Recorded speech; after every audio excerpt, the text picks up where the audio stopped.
Plaisir. Maintenant, comment copier les meilleurs traders sur eToro? Peut-être qu'aujourd'hui tu es tombé sur cette vidéo et que tu ne sais pas du tout ce qu'est eToro, qu'est-ce que ça peut apporter, en quoi ça a un rapport avec l'investissement dans les crypto-monnaies. Bon, je vais essayer succinctement de résumer un peu ce qu'est eToro. Je te conseille aussi, si tu veux te créer un compte, t'inscrire sur la plateforme, faire vérifier ton compte. On a fait déjà des vidéos au préalable par rapport à tout ça. Donc je t'invite à aller voir les vidéos précédentes justement pour essayer d'être à jour pour cette vidéo-ci. Donc maintenant, je vais essayer d'être assez synthétique pour présenter eToro et en quoi ça peut être intéressant justement pour ce que nous on veut faire. Donc tout simplement, eToro, qu'est-ce que c'est? Donc eToro, en fait, c'est un broker. Un broker, comment je pourrais dire? C'est un peu comme un courtier, si vous voulez. C'est un individu ou une société qui va passer des ordres de trading un peu pour le compte d'un investisseur. Donc un broker, il peut générer de nombreux types d'actifs. Alors ça peut être les ETF, les crypto-monnaies, les devises, les actions.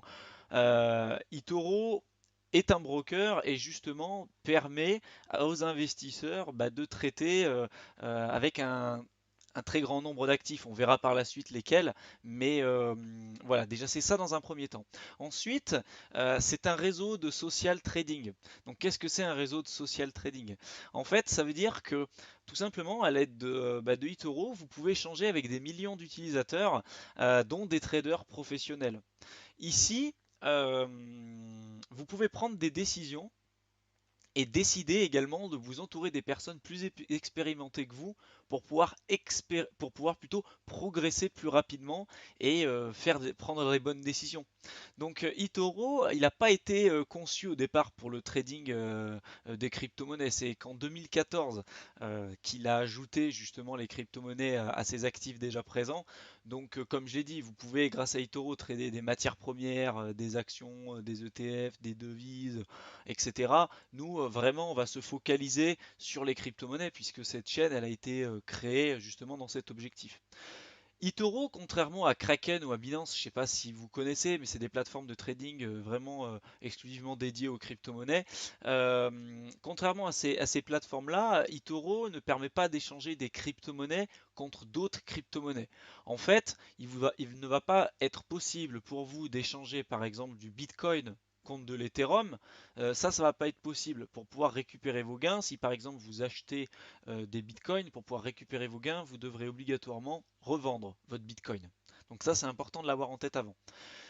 Pourquoi eToro, on en parle aussi? C'est quand même une plateforme qui a une très grosse notoriété sur la toile. Si vous creusez un peu et que vous tapez simplement son nom sur Internet, vous verrez que les avis sont quand même très positifs sur cette plateforme. Mais un de ses avantages aussi, qui est important de préciser, c'est que euh, elle est quand même très sécurisée et elle est régulée. Ce broker est quand même voilà, très sécurisé et très régulé. Il faut savoir que eToro est enregistré auprès de la CISEC, donc c'est la Commission de sécurité d'échange de Chypre. À la base, c'est une entreprise qui a été créée à Chypre et elle a un numéro de licence. Si je ne me trompe pas, vous pourrez vérifier, mais je crois que son numéro de licence c'est le numéro 10910. Il est également présent, donc cette entreprise est également présente dans le REGAFI, qui est le registre des agents financiers, sous le numéro, alors je l'ai noté quelque part, je crois que c'est le 73 353, pareil, vous pourrez vérifier. Vous verrez que eToro est présent sous un nombre quand même assez important d'autorités financières. Donc c'est quand même assez rassurant pour nous. Et également pour les personnes qui habitent en France, euh, vous verrez que cette plateforme est complètement en conformité avec la réglementation en vigueur, en France et en Europe d'ailleurs. Euh, et en cas de litige, il vous sera toujours possible de pouvoir passer auprès de l'APCR Banque de France pour une médiation. C'est quand même assez rassurant parce qu'il y est arrivé quelquefois que certaines plateformes ne rendent pas forcément l'argent à leurs utilisateurs, qui a un certain nombre de problématiques. Et étant donné que euh, les autorités tierces n'avaient pas forcément accès pour pouvoir faire une médiation, là sachez que pour eToro, si vous avez un problème, un litige avec la plateforme, vous aurez toujours une autorité supérieure vers laquelle vous tournez. Donc c'est quand même intéressant. Derrière, comment fonctionne eToro? eToro, il fonctionne vraiment sous le principe de la transparence. Chaque utilisateur a vraiment accès à un historique de chaque trader de la plateforme. Alors ça, on va le voir ensemble, mais en fait, vous allez avoir accès donc à l'historique de chaque trader, au score de risque qu'il utilise, à son portefeuille, à son ratio de réussite et d'échec, à toutes les informations dont vous avez besoin pour pouvoir décider si justement vous souhaitez suivre ou non ce trader. Ce qui a fait vraiment la plus-value de eToro, euh, surtout à une époque et toujours aujourd'hui, hein, c'est sa capacité à pouvoir initier les personnes qui sont complètement débutantes à aller sur la plateforme. Aujourd'hui, par exemple, vous souhaitez investir dans les crypto-monnaies ou même dans d'autres sources d'actifs, comme je vous l'ai dit, que ce soit les devises, les indices, les ETF, etc. Euh, Si demain vous souhaitez investir là-dedans, vous êtes débutant et vous vous dites, oh, punaise, comment je vais pouvoir investir? J'ai pas les connaissances, ça va me prendre des années pour pouvoir justement me former, pour pouvoir commencer à mettre mes premiers euros là-dedans. Et moi, j'ai envie quand même d'avoir des résultats assez rapidement. Et bien, en fait, ce qui est fou, c'est que eToro a permis de faire ça. Vous pouvez, grâce à cette plateforme, suivre. Alors, quand je dis suivre, c'est en fait copier littéralement copier les investissements des meilleurs traders de la plateforme. C'est-à-dire qu'avec un seul bouton, vous pouvez choisir l'investisseur sur lequel vous souhaitez placer votre argent et c'est l'investisseur professionnel qui va faire les investissements pour vous. Donc, bien sûr, au préalable, vous pouvez choisir votre investisseur, vous pouvez choisir à travers l'open book, comme je l'ai déjà cité, cet open book là va vous donner toutes les informations sur le trader, sur tous ses chiffres, sur tous ses revenus, sur toutes ses performances, justement pour que vous puissiez avoir toutes les informations dont vous avez besoin pour choisir au mieux votre trader. Là, on va tout voir ensemble, mais c'est déjà pour vous dresser un portrait. En gros, avec eToro, vous pouvez placer de l'argent sur les meilleurs traders qui vont faire toutes les actions pour vous et même si tout cela peut tourner, s'il peut y avoir des problèmes, si par exemple un trader fonctionne bien pendant un moment et puis d'un coup vous voyez qu'il vous fait perdre énormément d'argent, sachez que vous pouvez mettre des limites. Vous décidez d'investir 1000 euros sur un trader, ben vous pouvez dire à partir de 800 euros, ben je décide de ne plus du tout le copier. Donc voilà, c'est justement ça qui a permis à eToro de créer la notoriété qu'il a aujourd'hui et également le fait que vous puissiez un peu, alors je vais faire un rapprochement un peu grossier, mais un peu à la manière de Facebook, bah, d'échanger avec justement les traders professionnels et puis les utilisateurs tels que vous. Donc c'est quand même intéressant. Sachez également aussi que quand un investisseur vous décidez donc de copier ses investissements, lui il a vraiment tout intérêt aussi à pouvoir avancer avec vous et faire en sorte que vous gagnez de l'argent, puisque lui il est rémunéré en fonction de l'argent que vous gagnez. Donc il a pas du tout intérêt à vous faire perdre de l'argent. Déjà, c'est important de le noter aussi. Donc du coup, maintenant que j'ai dépeint un petit peu la plus-value en fait d'Itoro, il y en a bien d'autres, hein, mais aujourd'hui on va vraiment se focaliser sur comment choisir et puis décider euh, les critères importants pour le choix de nos traders. Donc tout simplement, vous allez avoir du coup cet écran, une fois que vous aurez créé votre compte, que vous auriez vérifié, etc. Encore une fois, si vous n'avez pas euh, créé votre compte, je vous invite à regarder les vidéos précédentes qui expliquent comment on fait. Donc, vous allez aller sur, dans un premier temps, personne, pardon. Donc là, ici, vous allez avoir tous les traders, euh, les meilleurs traders du moment avec leurs performances. Là, ici, vous voyez 27,6% de rendement positif en un an, avec ici le nombre de copieurs. Donc là, 1566 personnes qui copient ce trader. L'indice de risque. Ça, c'est intéressant aussi en fonction de votre profil. Si vous êtes quelqu'un qui est un peu frileux en fonction de vos investissements, ben, ça peut être intéressant de prendre quelqu'un plutôt qui vous correspond. Donc vous voyez ici déjà dans un premier temps, vous avez des traders qui ont bien sûr des rendements positifs, pas tous. Pas tous, vous verrez qu'il y en a quelques-uns qui n'ont pas forcément des résultats extraordinaires, mais nous l'objectif c'est de choisir les meilleurs. Donc par exemple pour celui des crypto-monnaies, nous on va s'orienter bien sûr dans celui des crypto-monnaies, mais déjà vous pouvez choisir différents différents filtres. Donc là, vous pouvez choisir des personnes, soit en Afrique du Sud, en Albanie, etc. Je vois pas vraiment d'intérêt de choisir, enfin de mettre des filtres sur ce critère-là, puisque nous, qu'ils soient chinois, polonais, roumains ou ce que vous voulez, nous, ce qui nous intéresse, c'est qu'ils soient performants. Après, le reste, on s'en moque un peu, quoi. Donc derrière, nous, ce qui va nous intéresser, par exemple, ça va être les cryptos. Donc là, on va cliquer sur les cryptos là, qui a gagné au moins 10% au cours de un an. Donc par exemple, moi 10%, on va dire que c'est pas suffisant. Nous, on veut, je sais pas, je dis n'importe quoi, hein, mais on veut par exemple du 50%. Voilà. Alors là, il me met 20%. Bon, allez, on va dire n'importe quoi, hein, 20%. Allez, 20%, on veut des personnes qui ont gagné 20% au cours de la dernière année et qui sont dans les cryptos. Donc là, il va nous chercher des investisseurs qui répondent à ces critères, quoi. Donc là, typiquement, vous voyez qu'on vous donne toute une liste de personnes qui répondent à ce que vous avez déjà mis précédemment. Donc là, vous allez par exemple choisir, donc déjà dans un premier temps, qu'est-ce qu'on peut regarder? Qu'est-ce qui est intéressant de regarder? Là, vous allez voir les performances des personnes dans un premier temps. En fait, les performances, euh, plus il est élevé, plus c'est intéressant, mais c'est pas, ne vous basez pas uniquement ici sur ce chiffre de rendement. Vous verrez que c'est intéressant, mais c'est pas ça qui va faire que vous choisissez un très bon trader. Donc dans un premier temps, vous pouvez regarder ça, hein, bien sûr, c'est intéressant. L'indice de risque, plus il est élevé, plus c'est des investissements risqués, donc plus vous risquez de perdre, mais bien sûr aussi de gagner. Donc à vous de voir ce qui vous correspond. Derrière, ce qui est pour moi le plus intéressant et le plus important à regarder, c'est le nombre de copieurs. C'est un peu comme la social proof que vous pouvez avoir sur Facebook avec les likes, les j'aime ou le nombre de partages. Là, c'est le nombre de personnes qui ont déjà misé de l'argent sur cet investisseur. Vous voyez que celui-ci, il a c'est déjà 7 932 personnes qui le copient.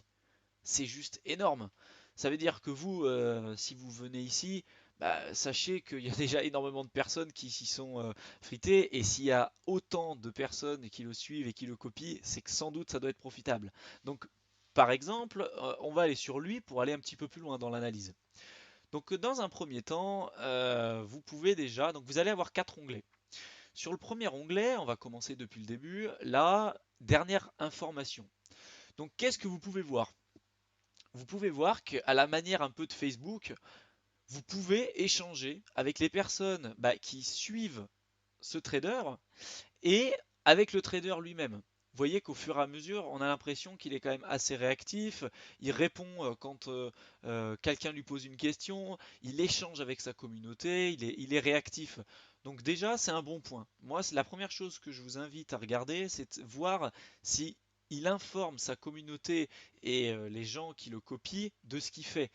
S'il y a des problèmes, si le cours baisse, si les rendements que vous recevez diminuent, c'est peut-être justement partie de sa stratégie, ou peut-être qu'il a justement orienté en fonction du marché et du moment euh, vers d'autres objectifs. Donc il en informe sa communauté. Moi déjà je trouve que c'est un point positif. Notez bien ça. Je vous invite pareil à prendre des notes au fur et à mesure, puisque je vais donner quand même pas mal d'informations sur cette vidéo. Donc déjà regardez ça. Regardez s'il est réactif, si vous pouvez répondre. Euh, N'hésitez pas pareil à aller assez bas dans les posts. Vous voyez que là, ça date quand même d'il y a 9 jours, donc c'est vraiment rien du tout. Regardez sur un mois à peu près combien de posts il fait, s'il est régulier dans dans ce qu'il présente. Regardez aussi les commentaires des personnes qui le suivent. S'il y a des soucis, vous en rendrez vite compte. Donc déjà, jetez un petit coup d'œil sur dernière information. Ensuite, vous allez sur l'onglet statistiques. Donc là, sur statistiques, vous allez avoir plusieurs informations. Donc là, moi, je vous invite déjà dans un premier temps à regarder la première figure, mais de cliquer sur plus de détails. Vous voyez que ce trader-là, il est présent sur la plateforme depuis 2013, donc il n'est pas nouveau. Nous, ce qui nous intéresse, c'est des personnes quand même anciennes, qui ont de l'expérience, et qui nous donnent assez d'informations pour qu'on puisse se faire une idée vraiment pour le caractériser quoi, sur le long terme. Parce que quand on fait des investissements, nous c'est pour gagner de l'argent bien évidemment, mais sur le long terme aussi. Donc là on voit que cette personne-là, elle est présente depuis 2013 et qu'elle trade toujours aujourd'hui. Ensuite, vous voyez ses rendements en fonction des différents mois. Vous voyez que il a commencé à trader lui en juillet 2013. Bon, il avait un rendement de 3,73 en juillet 2013. Bon, positif. En août, positif, positif, positif. Là, hop, négatif. Bon, c'est pas grave. Ok, ça veut dire que là, en commençant en juillet, il a eu un rendement positif de 8,88 en année 2013. Bon, c'est pas mal. Vous voyez tout de suite, par contre, qu'en année 2014, c'est plus pareil. Euh, sur les 12 mois, il y a eu 1, 2, 3, 4, 5, 6 mois. Donc il y a eu 6 mois, la moitié où il était en négatif et la moitié où il était en positif. Vous voyez quand même que le résultat global sur l'année 2014, bon, il est loin d'être folichon, quoi. Il était à moins 14,31%. Donc bon, ça c'est pas trop.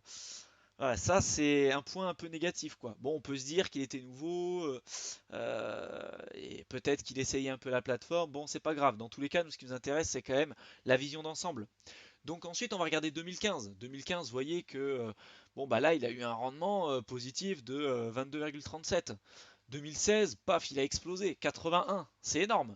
2017, pareil, là il a littéralement explosé. Par contre, méfiez-vous, quand vous avez des rendements comme ça, regardez bien en fonction des mois, justement, s'il n'y en a pas un qui contrebalance un peu tout ça.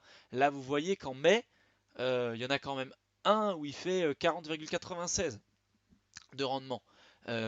Faudrait essayer de creuser un peu plus pour savoir d'où vient ça, d'où ça vient en fait. Mais 2017, regardez par rapport au marché, est-ce qu'il y a eu une explosion à ce niveau-là, en fonction du cours de son portefeuille. On va essayer de voir ça par la suite, mais vous voyez, il faut essayer d'aller un peu plus loin que juste regarder un chiffre et de se dire, ok, il est dans le positif, j'investis sur lui. Non, il faut quand même aller beaucoup plus loin. Donc là, vous voyez que c'est quand même intéressant. Et là, cette année, bon, il a eu quelques mois en négatif, mais globalement, bon, ça reste quand même quelqu'un de sérieux, quoi. En plus, vous voyez que son indicateur de risque, il est sur le 3. Donc c'est quelqu'un qui est quand même assez conservateur. Il fait attention à ce qu'il fait. C'est pas quelqu'un qui va faire des investissements très risqués. Euh, donc c'est quand même aussi un point positif. Ici, vous avez le nombre de copieurs, le nombre de personnes qui ont décidé d'investir sur lui une somme d'argent et donc l'évolution du nombre de copieurs sur le temps. Là, vous voyez quand même que sur les 7 derniers jours, il y a eu moins 163 copieurs, donc moins 2% de copieurs. C'est important de creuser un petit peu cet aspect-là, surtout dans dernière information. Euh, je m'explique, puisqu'en fait, même si un investisseur, pour vous, là, déjà, lui, il nous semble quand même assez intéressant dans un premier temps, on va voir par la suite si c'est le cas avec les autres informations qui va nous être données.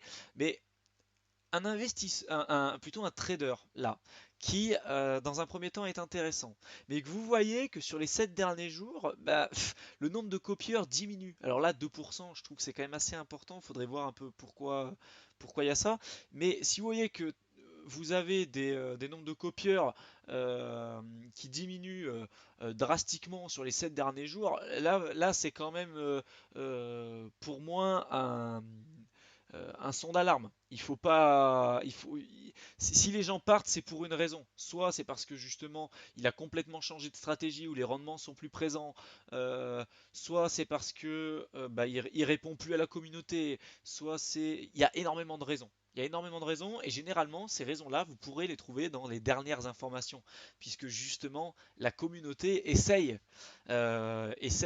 justement de poser des questions et là vous verrez tout de suite d'où peut venir le problème. Donc ça pour moi c'est un aspect important à regarder et ça j'aime pas trop quand c'est des gens qui partent. Bon, ça veut pas forcément dire que c'est mauvais, hein, mais ça demande de creuser un peu plus. Ensuite vous voyez quand même que 7942 personnes, bon, c'est énorme et là le nombre d'actifs sous gestion c'est à plus de 5 millions de dollars. Donc c'est quand même quelqu'un d'expérimenté quoi. Si vous mettez 1000 dollars dedans, bon, vous voyez que lui avec plus de 5 millions d'actifs sous gestion, ça va pas faire grand chose quoi. Donc derrière, on va creuser un petit peu plus. Donc là, vous voyez que le nombre de trades qu'il a fait, là ils mettent 134 et puis il vous donne un peu la répartition de son portefeuille. Vous voyez que les cryptos, bon, ça représente 12,69% de son portefeuille quoi. Le principal la principale répartition, ce qui compose le maximum en fait de son portefeuille, ça va être ses actions avec presque 70% quoi. Il fait un peu des ETF, des matières premières et des indices. Bon, les indices c'est un peu marginal. Par contre, ce qui est intéressant à regarder, c'est que vous voyez qu'avec les 134 trades qu'il a fait, bah, il y en a quand même 61,19% qui sont rentables. C'est super intéressant de voir ça. Ensuite, vous voyez que ses meilleurs investissements, c'est dans quoi? C'est dans le Bitcoin, le gold, donc l'or, et, euh, et donc dans tout ce qui va être le pétrole. Donc là, vous voyez que pour le pétrole, bon, il a fait 6 opérations de trading, mais sur ces 6 opérations, il a quand même 83% qui sont rentables. Pour le Bitcoin, il en a fait 11 opérations. Vous voyez que les moyennes de bénéfices sont juste gigantesques là, avec 501%. Bon, vous voyez, par contre, c'est un peu difficile de comparer parce qu'en 2017, il y a eu un explosion du cours des crypto-monnaies. Euh, Ça fera l'objet d'une prochaine vidéo, mais il y a eu une explosion du cours, on en a beaucoup parlé dans les médias et les personnes sont venues justement s'intéresser dans les crypto-monnaies puisque au niveau des médias, on en a énormément parlé. Au niveau du Bitcoin surtout. Donc les gens ont entendu, oh le Bitcoin ça marche, je vais investir. Donc il y a eu un gros pic, une très grande demande. Donc le cours il a complètement explosé. Euh, donc là ça a été typiquement vraiment de la spéculation pure et dure quoi. Donc je pense que ça pourrait venir de là, le fait qu'il ait une moyenne des bénéfices qui a été importante, notamment ici, si on se rappelle, en 2017, il a eu 148% de bénéfices, donc ça pourrait également correspondre avec l'augmentation du cours du Bitcoin, avec l'augmentation de sa notoriété et du fait que les médias en ont parlé. Vous voyez jusqu'où on peut aller pour essayer d'expliquer ces chiffres? Ça se trouve, c'est pas du tout ça, hein, sachant que là, comme je vous ai dit, euh, son portefeuille de crypto-monnaies, ça représente que 12%. Là, je raisonne par rapport au Bitcoin pour essayer d'expliquer ce pourcentage-ci qui est de 501%. Mais derrière, vous voyez que la majorité, ça reste quand même des actions. Donc voilà jusqu'où on peut aller déjà pour essayer d'expliquer. Ensuite, on peut aller plus bas. Vous voyez que par semaine, il fait 2,39 trades par semaine. Bon, c'est pas énorme, mais bon, il est quand même, ça reste quand même assez intéressant. Vous voyez qu'il est quand même actif depuis 2013, donc ça, je l'ai déjà dit. Bon, voilà ce qu'on peut déjà voir dans un premier temps. Ensuite, là, ce qui est intéressant, c'est que vous pouvez aller voir dans portefeuille. Alors là, dans portefeuille, c'est quand même assez impressionnant parce que vous pouvez voir en temps réel tout son portefeuille. Exactement tout ce qu'il fait. Donc là, par exemple, vous voyez qu'il a donc des actions sur Facebook, Google. Là, vous voyez donc les profits qu'il fait. Là, vous voyez quand est-ce qu'il perd un peu d'argent. Bon, vous pouvez creuser sur tout ce qu'il fait, quoi. Vous voyez quand est-ce qu'il achète, à quel prix, etc.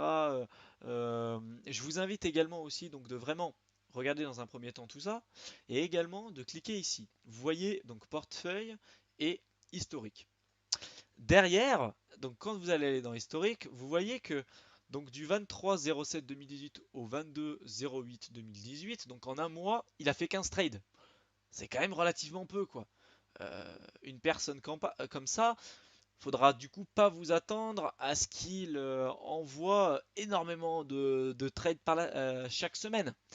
Vous voyez que quand même sur les 15 trades qu'il a fait, il y en a que 20% qui sont rentables sur ce dernier mois là, mais qu'en général, bon bah il n'est pas forcément dans le positif là. Vous voyez qu'il est un peu dans le négatif. C'est pas grave. Nous, ce qui nous intéresse, c'est sur le long terme. Vous avez le récapitulatif de ce qu'il a fait. Bon, vous voyez là qu'il a quand même fait surtout des trades sur les matières premières, quoi, l'or et puis le pétrole. Bon, il semble pas avoir fait grand-chose sur les crypto-monnaies. Bon, c'est pas forcément très grave. Nous, même s'il fait pas des investissements uniquement sur les crypto-monnaies, c'est quand même aussi un bon signe puisqu'il diversifie son risque. Le fait de tout mettre sur une seule crypto-monnaie, bon, bah bien sûr, vous lissez pas du tout vos risques. La crypto-monnaie, du jour au lendemain, elle peut s'envoler comme elle peut complètement se cracher. Bon, bah vous perdez tout votre argent. C'est qui tout double. Nous, ce qui nous intéresse, c'est de faire des investissements sur le long terme, mais de lisser vos risques. Donc, comment faire pour lisser vos risques? bah, ça va être justement de diversifier votre portefeuille, un peu comme lui l'a fait, hein. Il fait des actions, des cryptos, des matières premières, etc. Donc déjà, il lisse à travers tous ces investissements. Et puis au sein même, par exemple, des actions, eh ben, il va diversifier. Il va pas tout mettre sur Facebook, il va pas tout mettre sur Google. Bon, il va vraiment essayer de prendre un panel assez large. Donc ça, c'est intéressant. Ça ne veut pas dire que sur un mois, il a été négatif. Là, on a vu que sur le dernier mois, bon, c'était quand même pas foufou. On va reprendre, hein. Mais vous voyez quand même que ici, voilà, sur le dernier mois, il a pas, c'est pas forcément dans, dans le positif. Là, il est dans le négatif et que c'est surtout des matières premières qu'il est fait. Mais c'est pas grave. Il faut aller quand même aller un peu plus loin que ça. Ensuite, donc, le dernier onglet, c'est l'onglet graphique. Donc là, vous pouvez dézoomer, hein, vous pouvez faire un peu ce que vous voulez, zoomer, dézoomer, voir un peu ce qui se fait sur le long terme, sur depuis le départ euh, qu'il ait commencé en fait son activité. Donc typiquement, euh, ça, vous verrez que c'est quand même très très simple à utiliser. Je vais pas rentrer sur le détail sur comment utiliser le graphique, mais vous verrez tout simplement que vous pourrez voir sa barre de progression d'investissement, de voir depuis le départ d'où il est parti et sur le long terme comment il a fait pour arriver sur les résultats qu'il a aujourd'hui. Donc généralement, ce que vous verrez avec ces graphiques-là, c'est que euh, malgré les fluctuations ponctuelles qu'on peut voir sur le marché, comme ici, vous verrez tout simplement que sur le long terme, les investissements ils sont vraiment croissants. Donc quand vous investissez sur un trader, euh, pensez long terme. Pensez bien sûr également court terme, parce que si déjà dès le court terme vous perdez énormément d'argent, même si ça peut faire partie de sa stratégie, ça peut être intéressant d'échanger avec lui, euh, c'est pas grave. Dans un premier temps, visez long terme et regardez comment lui a évolué sur le long terme. Si vous voyez que déjà depuis 3 ans ou 4 ans, cette personne-là est rentable, qu'il y a énormément de personnes qui le copient déjà, qu'il y a des retours positifs, bon, ça peut déjà vous mettre euh, un son de cloche comme quoi ça peut être intéressant d'investir de l'argent sur lui. Donc derrière, une fois que vous avez trouvé par exemple un premier investisseur qui vous intéresse, bon, admettons que ce soit lui, vous cliquez sur copier. Je clique sur copier. Donc là, j'ai pas encore fait de dépôt d'argent, donc c'est normal qu'il y ait ça, hein. Mais dans un premier temps, vous allez dire, ok, donc moi sur cette personne, je veux investir 1000 dollars. Ok, bon. Là, il me dit que je peux pas investir 1000 dollars parce que j'ai pas encore fait de dépôt. Mais du coup, vous allez investir, admettons, 1000 dollars. Et vous vous dites, bon, ok, ce trader-là, pour l'instant, ça fonctionne bien, il est intéressant, il a des bons résultats, ça marche pendant un mois, 2 mois, 3 mois, et puis là, vous vous rendez compte que, enfin, vous avez peur, du coup, qu'au bout de 3 mois, il change complètement sa stratégie, et puis l'argent que vous avez gagné, vous le perdez, puisqu'au final, c'est lui qui va gérer votre argent, c'est pas vous. Donc, du coup, ce qui est intéressant de faire, c'est de mettre ici une limite. En fait, vous pouvez mettre, si vous investissez 1000 euros, vous pouvez dire, par exemple ici, qu'à partir de 600 dollars, eh ben moi je veux arrêter de le suivre. Je veux dire, je considère que j'ai perdu suffisamment d'argent avec lui, donc je souhaite que à partir de 600 dollars, donc j'aurais déjà perdu 400, c'est bon, j'arrête de le suivre, on arrête les frais et c'est terminé. Donc ça c'est super intéressant en fonction de votre profil, de ce que vous souhaitez faire, de la confiance que vous avez envers ce trader-là, et ben de jusqu'où vous souhaitez aller. Si vous souhaitez aller jusqu'à, vous la voyez, hein, qu'ici vous pouvez aller jusqu'à 950 dollars et jusqu'à ici 50 au minimum. Je vous conseille pas de mettre 950 dollars parce que du coup il a aucune marge de manœuvre, surtout si vous mettez 1000 dollars quoi. Il a aucune marge de manœuvre. C'est-à-dire que du moment où il va y avoir un peu une baisse de marché, bon bah vous allez arrêter de le suivre, et vous n'allez pas voir du tout les résultats sur le long terme. Donc dans un premier temps, je vous conseille plutôt voilà 600 dollars. Moi ça me semble cohérent avec plutôt ma stratégie d'investissement. Après ça à voir un peu avec vous, mais derrière essayez d'être quand même assez souple. Une fois que derrière vous avez décidé du coup le montant à partir duquel vous souhaitez arrêter de le suivre, bah, vous avez simplement à cliquer sur copier quoi. Donc là, moi, il me demande de faire un dépôt puisque j'ai pas fait de dépôt, mais si vous avez déjà fait un dépôt, ben il n'y aura pas de souci quoi. Vous pourrez faire votre investissement comme vous voulez. Et ensuite, une fois que vous aurez fait sur copier, ça va vous mettre une confirmation comme quoi c'est bon, vous avez copié cet investisseur et à partir de maintenant, c'est parti, c'est lancé. Vous pourrez retrouver bien sûr l'investisseur avec ce qu'il fait actuellement sur votre portefeuille. Vous pourrez le voir ici. En fait, il va apparaître là. Je vais vous montrer un exemple concret. Donc là, étant donné que j'ai pas encore fait de dépôt en réel, je vais vous montrer en portefeuille virtuel. Vous avez accès en fait à 100 000 dollars fictifs que vous pouvez allouer un peu comme vous voulez pour pouvoir vous entraîner sur la plateforme. Ça fera l'objet d'une autre vidéo parce que je ne peux pas tout traiter bien sûr dans celle-là.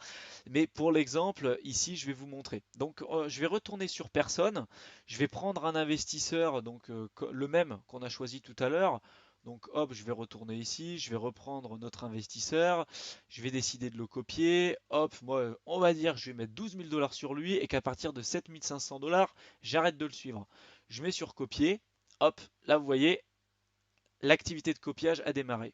Ok, bon, très bien. Donc là, ça veut dire déjà que je le suis. Je le suis et là dans mon portefeuille, quand j'y vais, je le vois. Donc j'ai les informations actuellement de ce qu'il fait, de ce qu'il a perdu, etc. Sachez que vous pouvez arrêter de le suivre à tout moment, hein.